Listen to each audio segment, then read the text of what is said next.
3 abstenciones, la corrección, 3 abstenciones. Ha sido aprobada la cuestión previa. Iniciamos el debate del informe de las denuncias constitucionales 211, 215, 217, 218, 219, 228 y 229. Los congresistas que van a hacer uso de la palabra del informe.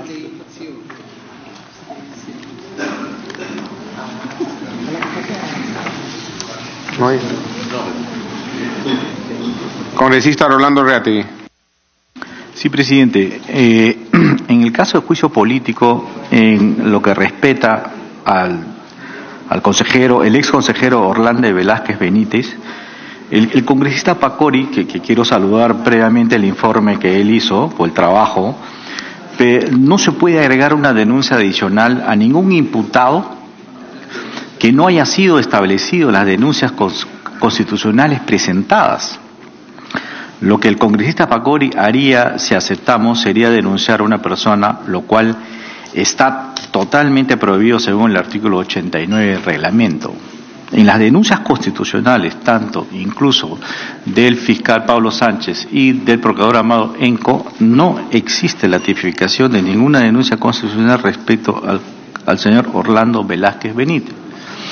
Incluso en la introducción que hace el congresista Pacori, lo que él dice, bueno, son los hechos y por lo tanto yo he visto esto, he escuchado y por lo tanto, pero no existe denuncia, él está impedido por el artículo 89 de ponerlo, porque está agregando denuncias que no existen. Entonces yo creo que esto es, le daríamos, no le hubiéramos dado la oportunidad en todo caso de defenderte al imputado. Si le estás diciendo, si no tengo una denuncia, si dentro de la denuncia tanto del fiscal Pablo Sánchez y la denuncia del procurador Amado Enco no están las denuncias, ¿por qué me lo incluyes? Si en el debate no me he podido defender porque me estás incluyendo cosas que a mí no me denuncian. Entonces, esta situación creo que de iure es nulo y sobre todo estamos yendo más allá de nuestro propio reglamento. Y si esta comisión hay que respetar, esta subcomisión de acusaciones constitucionales tiene que reglamentar exclusivamente el reglamento y la ley. Entonces, yo creo que pido, en todo caso, que a esta comisión que evalúe a que se pueda retirar las implicancias constitucionales al ex congresista Orlando Velázquez, en tanto no ha sido comprendido en ninguna denuncia constitucional. Eso es lo que se pide, señor presidente. Muchas gracias.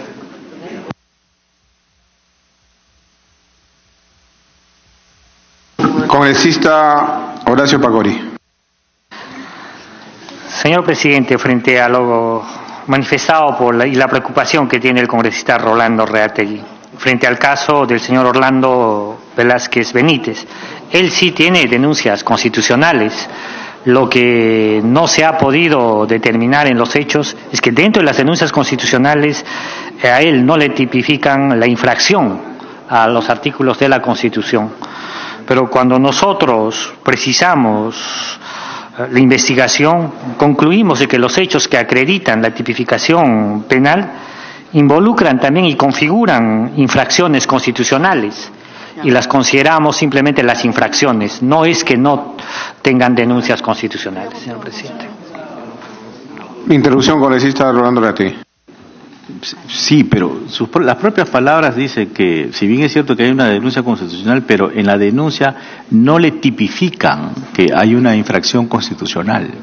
Si no le está tipificando, ¿usted por qué lo agrega? Usted está violentando el artículo 89. O sea, yo creo que es claro esto. Si a mí no me tipifica en una denuncia constitucional, usted me está poniendo caso, imagine que yo fuera Orlando Velázquez o Pedro Sánchez o lo que sea. ¿Ya? Entonces se recomienda, usted está agregando algo, dice, se recomienda la sanción de destitución e inhabilitación de ejercer la función pública por 10 años. Eso es violatorio y atentatorio contra toda libertad, porque estás haciendo, obviamente, sí, derecho de defensa, perdón. Me pide una interrupción al congresista Velázquez Queque. Presidente. Congresista Pacori, para que concluya. Presidente, primero quisiera... Me ha dado una interrupción con Reategui. No, es que el congresista Reategui estaba en interrupción del congresista Pacori. Ya, perfecto. Déjeme llevar la sesión, por favor. No, disculpe, presidente, no estaba claro, congresista. No estaba claro el panorama. Ya, le ha concedido la interrupción el congresista Pacori. Gracias. Presidente, yo hice una primera reflexión. Esta no es la Comisión de Ética. Inclusive en la Comisión de Ética, para evitar que hubieran los extravíos y a veces los excesos, a veces por la discrepancia política, el Código de Ética peruano, el nuestro, de nuestro Congreso, ahora está premunido del principio de legalidad. Un principio que surgió hace 2 siglos y que ahora ha sido renovado, ratificado por las convenciones de derechos humanos. Por eso es que cuando un parlamentario miente, ahí en el código dice faltar al principio de veracidad y es sancionado. Por eso es que yo he sido uno de los que he impulsado de que los fiscales supremos y los jueces supremos puedan ser pasibles de sanciones disciplinarias como nosotros hasta 120 días. Pero tienen que hacer su código de conductas que sean pasibles de esas sanciones. Entonces, ¿por qué creo que el congresista Rolando Reategui tiene razón? Por lo primero que yo pregunté. Fíjese usted, cuando al señor Pacori se le ha dado para que haga determinación de hechos y pertinencia de prueba, salvo que este informe no sea el correcto o yo esté equivocado, pero en la determinación de hechos, él solamente determina hechos que tienen supuestamente contenido de carácter de delito de función. Y cuando yo le digo y yo pregunto, ¿ha valorado en los testimonios del denunciante, ha valorado en la respuesta del denunciado algunos elementos que lo lleven a la convicción de sustentar las imputaciones que hace? Me dice que lo ha hecho, pero yo estoy revisando y lo que se está haciendo es, fuera de la determinación de hechos que él lo ha realizado, no hay ningún fundamento que lleve a determinar que no solamente ha cometido delitos, sino ahora infracción a la Constitución. No se puede eso, Presidenta. No se puede hacer eso. Inclusive, sí creo yo que cuando alguien formula una denuncia, puede formular todo el Código Penal, y ahí nosotros tenemos que aplicar el principio de legalidad, y decimos, no son 10 delitos, son 2, o puede ser 20. Pero ¿para qué nosotros hemos incluido la etapa de determinación de hechos, si el instructor que ha hecho la determinación de hechos ha considerado que lo que él ha desarrollado son delitos de función, pero ahora acaba concluyendo que hay además infracción a la Constitución? Por eso pregunté, ¿de dónde sale la infracción a la Constitución? No puede ser de una decisión discrecional, tiene que estar sustentada en algo. ¿Qué prueba adicional, qué testimonio, qué cargo lo llevó a determinar que ese funcionario no solamente cometió delito de función, sino también infringió la Constitución? Por eso creo que tenemos que poner las cosas en orden, presidente, porque esto no es una comisión investigadora. Esta no es la comisión de delito. O hay falta política e infracción a la Constitución debidamente determinada, o hay los elementos constitutivos de un delito. Yo voy a votar así, le agrade o no le agrade a algunos mi posición, porque soy abogado, presidente. Y yo creo que tiene toda la razón el congresista Rolando Reategui de que se nos explique cómo el instructor, después de haber determinado hechos y haber declarado pertinentes determinadas pruebas de la evaluación de hechos que tienen supuestamente para el denunciante la comisión de delito de función, aparecen las llamadas infracciones constitucionales. Gracias, congresista Pacori. Congresista Pacori. Bueno, ¿por qué no empieza? Sí, hay 2 interrupciones, ¿no? Sí, señor presidente. Bueno, he escuchado atentamente las observaciones de los colegas congresistas. Cuando nosotros presentamos el informe de determinación de hechos y la hacemos en relación a las denuncias que se habían presentado, la hacemos considerando el artículo número 89 del reglamento del Congreso, donde solo se exige determinar hechos y ellos, los denunciados en este caso, han tenido la posibilidad de que puedan hacer derecho a su defensa.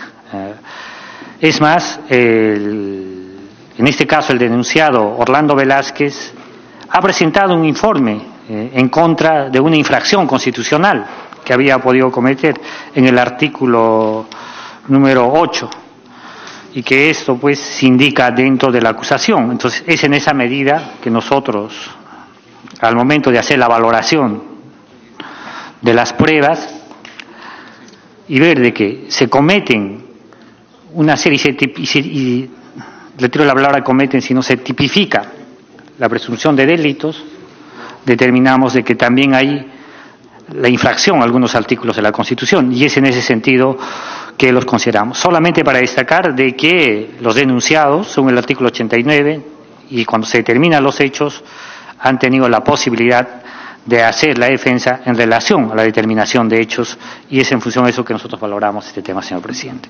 Congresista Reategui. No solamente le estaba pidiendo una nueva interrupción, y disculpe, señor presidente. En el artículo 89 del reglamento, en la página 122, dice clarísimo, en el último párrafo dice: los congresistas que integran la subcomisión de acusaciones constitucionales están impedidos de presentar denuncias constitucionales, ¿verdad? Si no está dentro de la tipicidad de la denuncia, yo no puedo denunciar por algo que no está. Entonces, creo que es muy simple. O sea, a mí no me puede denunciar, por ejemplo, ¿qué te puedo decir? Por alguna cosa y me salen con otra cosa, y tampoco es así. Pues si permitimos esto, ya no es un Estado de Derecho, sino es un Estado absolutamente ligado ya más que todo a cuestiones políticas, pero no a las cuestiones legales. Congresista Mantilla. Muchas gracias, presidente. Sí, yo también quiero hacer unas pequeñas observaciones al informe y a lo sustentado por el delegado congresista. He visto que en varios casos, por ejemplo, él señala que se había infringido el Código Penal del artículo 385, 395, 390 y 400, referido el primero al patrocinio ilegal, el segundo al cohecho y el tercero al tráfico de influencias. Pero cada delito, señor presidente, y eso sabemos todos los que son abogados y los que alguna vez han tenido un proceso, cada delito tiene elementos de tipo para calificarlos como delito. En el caso del artículo 385, por ejemplo, sobre tráfico de influencias, el elemento de tipo es que alguien patrocine a un privado ante la administración pública. O sea, tiene que decirse, el señor fulano de tal está patrocinando a Juan Pérez, que es un comerciante, para que tenga un contrato. Es un ejemplo. O sea, tiene que haber un patrocinio a un privado.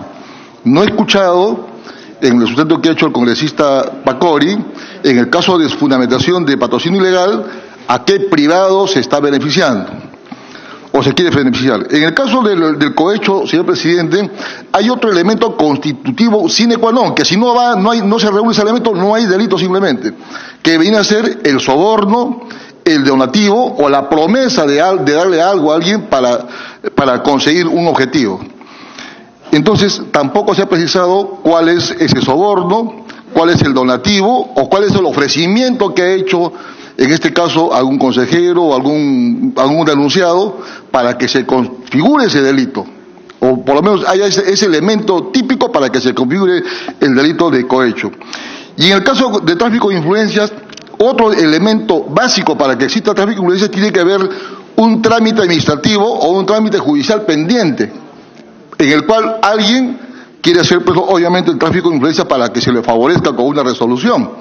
Entonces yo quiero saber cuáles son los trámites administrativos o cuáles son los trámites judiciales que se han estado ventilando que vinculasen en este caso a las personas involucradas para que se diga, sí, también está comprometido en el delito de tráfico de influencias. Yo quisiera en todo caso que el congresista Pacori precise esos puntos porque eso es básico. Esto pasa al Ministerio Público, el Ministerio Público lo pasa por el judicial y de repente por el judicial agarra y lo archiva, ¿no? Porque no hay elementos de tipo penal. Entonces acá tenemos que actuar con un poquito más de sentido jurídico que político, señor presidente. Muchas gracias. Congresista Pacori.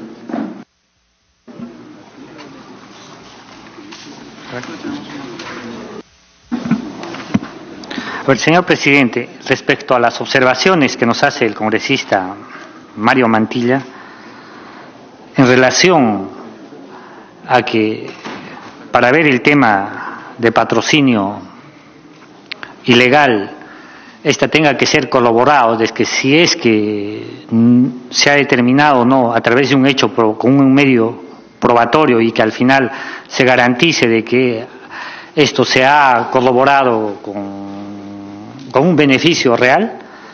Quería decirle de que cuando nosotros determinamos los hechos, en el caso al que se involucra el convenio del congresista Iván Noguera, en el caso de la empresa, o en ese caso con la empresa Telesuf y la Corte Superior del Callao, se determinan los hechos con medios probatorios de que se ha firmado un convenio entre ambas instituciones, una institución pública y una institución privada. Además, se determina en los hechos de que la institución con la que firma el convenio llega a ser su esposa, ¿no es cierto? La institución pues, donde era decana, y el solo la presunción de querer firmar este convenio que al final se llega a ratificar, podemos ver pues de que sí podía haber un beneficio, porque una universidad privada cuando tiene un convenio con una institución pública, esta puede ser utilizada, por ejemplo, en la convocatoria de los procesos de admisión, donde se puede determinar que puede haber un tipo de ventaja en relación a las otras universidades. Entonces, eso es un tema, por ejemplo, que nosotros sí lo hemos considerado, se ha verificado y que sí constituye dentro de este caso, decirle al señor congresista Mario Mantilla, ¿no? En el caso del segundo tema era sobre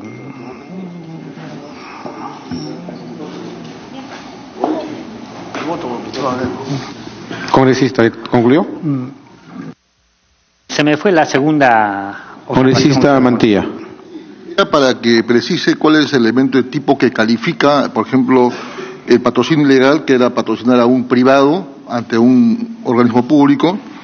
El otro hecho es el cohecho, que usted también menciona en el artículo 395, que significa la entrega de un soborno, un donativo o un ofrecimiento. Tiene que ser algo concreto. El señor fulano de tal le entregó tal cantidad, o le está donando tal cantidad, o le está ofreciendo tal cosa a cambio de algo, ¿no? Ese es el típico soborno. Eso tipifica el cohecho.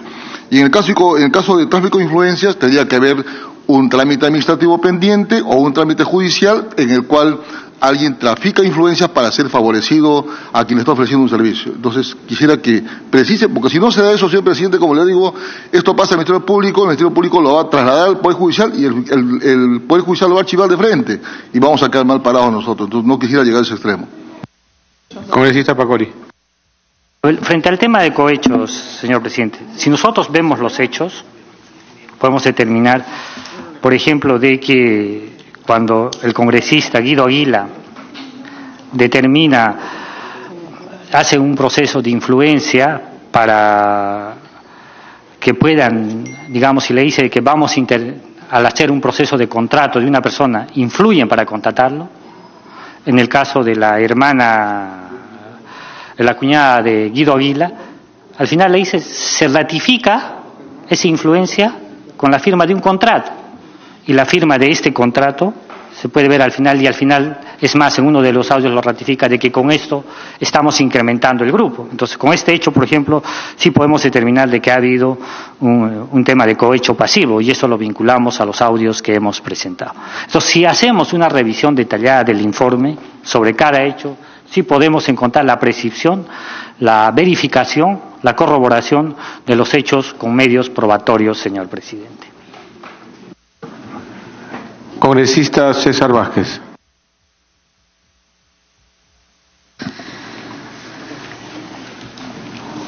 Gracias, presidente. Bueno, solo para indicar que, bueno, a pesar de que en el caso específico del ex consejero Guido Aguila, él está en el informe que a mí me han encargado de elaborar como testigo, no como denunciado, pero viendo de que efectivamente hay algunos elementos y algunas afirmaciones en este informe de congresista Pacori que podrían verse relacionados directamente y considerados como un adelanto de opinión. Particularmente, yo por eso he votado en abstención en la cuestión previa, y adelanto además que voy a votar en abstención en la cuestión de fondo para no dejar ningún espacio a que luego se pueda decir que estamos adelantando opinión. Y también dejar claro que si aún no he presentado el informe es porque estoy dentro de los plazos. Mañana se cumple a las 2 de la tarde. Si bien la audiencia fue el 10, se me entregó recién la transcripción del acta el día 14. Entonces estamos dentro del tiempo y creo que es oportuno para no dejar ningún espacio a que después se cuestionen nuestros informes. Mañana lo voy a presentar y yo adelanto entonces mi abstención para tranquilidad de todos. Congresista Juan Cheput. Presidente, muchas gracias. Solamente quisiera hacer una reflexión en relación a lo que acaba de decir el congresista César Vázquez. Me parece pertinente que se abstenga en el caso del congresista Héctor Becerril, pero en lo segundo, ni la Constitución ni los precedentes parlamentarios exigen de que uno se abstenga en otros casos. Pues imagínese usted que supongamos de que llega un lote de 50 acusaciones constitucionales y a cada uno de nosotros nos dan una, ¿no? Y entonces... Y ahí hay entremezclados uno que otro protagonista. Simplemente nos abstendríamos por eso, creo que no. Es una reflexión en todo caso a mi querido amigo César Vázquez. Por otro lado, señor presidente, quisiera plantear que de la lectura del documento presentado por el congresista Horacio Pacori, yo lo encuentro... ¿Puede poner orden, señor? Orden, por favor. Me desconcentra el congresista Vázquez. Lo encuentro expedito para pasar a la comisión permanente. He tenido la oportunidad de leerlo y he visto de que existe, sobre todo en la subsunción de hechos, de infracciones constitucionales, voy a abocarme estrictamente a la parte de infracciones constitucionales, se ha hecho una adecuada correlación entre las evidencias planteadas a través de audios y otros, con lo que corresponde a las infracciones constitucionales. En ese sentido, creo que es pertinente el trabajo. Por ejemplo, cuando se refiere al vocal César Inostroza Pariachi y se plantea la infracción constitucional en el artículo 44, pues es evidente que el involucrado está yendo en contra de lo que significa la promoción del bienestar nacional, desde el momento que empieza a negociar alrededor de una violación sexual, que es lo que se evidencia en el audio. Igual podríamos señalar en el artículo 146, en lo que se refiere a la incompatibilidad con otra actividad pública. La verdad, señor presidente, de que en ese sentido uno podría ingresar al desarrollo de cada uno de los hechos individualmente, pero sería redundar, pues sí hay en el documento, y eso lo podrá corroborar la comisión permanente, relación entre la infracción constitucional y los hechos mostrados, en todos los casos. Y yo creo que en ese sentido, este documento, si usted lo considera pertinente en los próximos momentos, podría ponerlo al voto, porque más allá de la sanción que se está planteando, sí encuentro un documento estructurado, con adecuada correlación entre la infracción y la Constitución, y que permite al evaluador poder tomar una conclusión en relación a si existe o no algún tipo de ilegalidad o infracción constitucional. Gracias, presidente. Gracias, congresista. Congresista Marco Arana. Gracias, presidente. Bueno, en principio, reconocer el trabajo diligente que ha hecho el congresista Pacori y su equipo, para ayudarnos a dilucidar las responsabilidades en infracciones constitucionales que puedan haber cometido quienes han sido sindicados como miembro de una organización criminal llamada Los Cuellos Blancos del Puerto. Creo, presidente, que efectivamente en el caso del señor Velázquez Benítez son pertinentes las observaciones que han hecho los colegas anteriormente. Sin embargo, en relación a los hechos 9, 10 y 11, presidente, en el caso de señaló el congresista Mantilla que para que se determine si hay tráfico de influencias tiene que establecerse si hay un trámite administrativo de por medio. Yo quisiera recordar allí, presidente, que en realidad los pronunciamientos de la Corte Suprema señalan que los nombramientos de un fiscal o de un juez son calificados en sí mismos como trámites administrativos.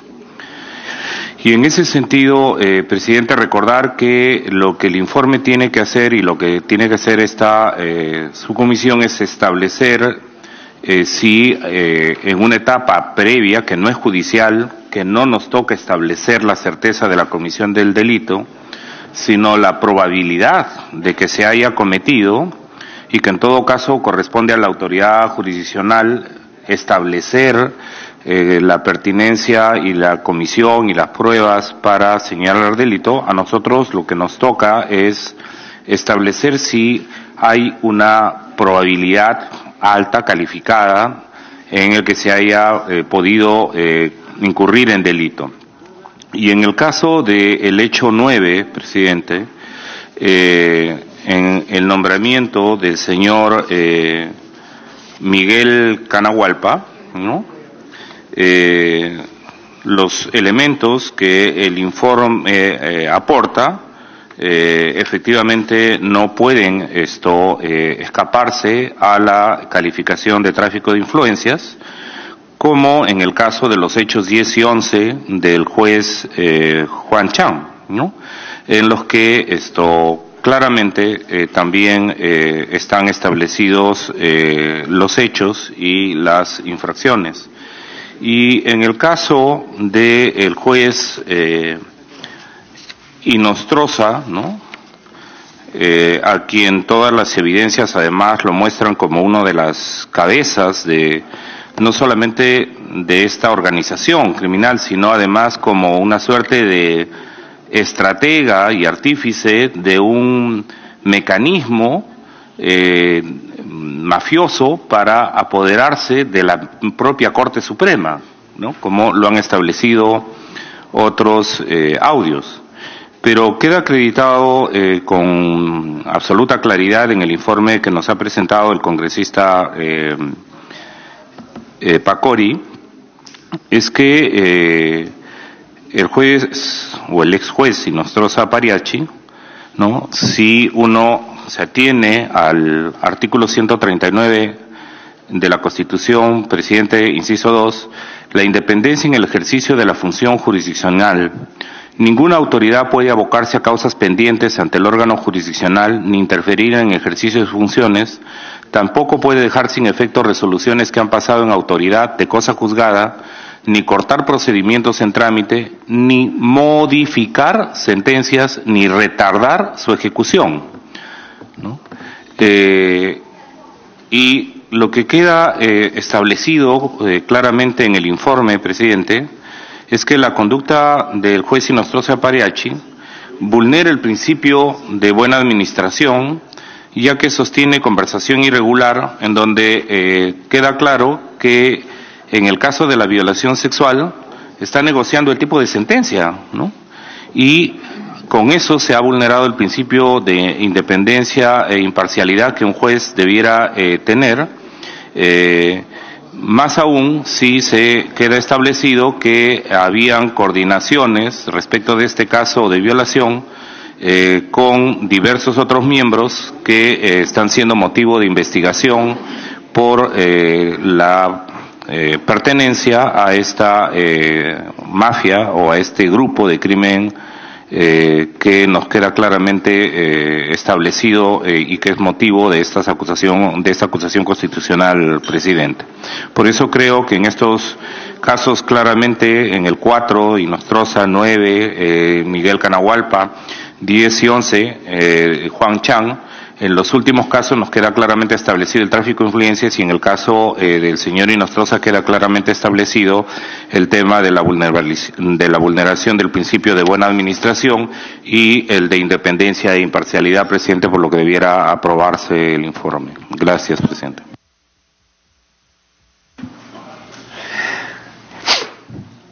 Gracias, congresista. No existió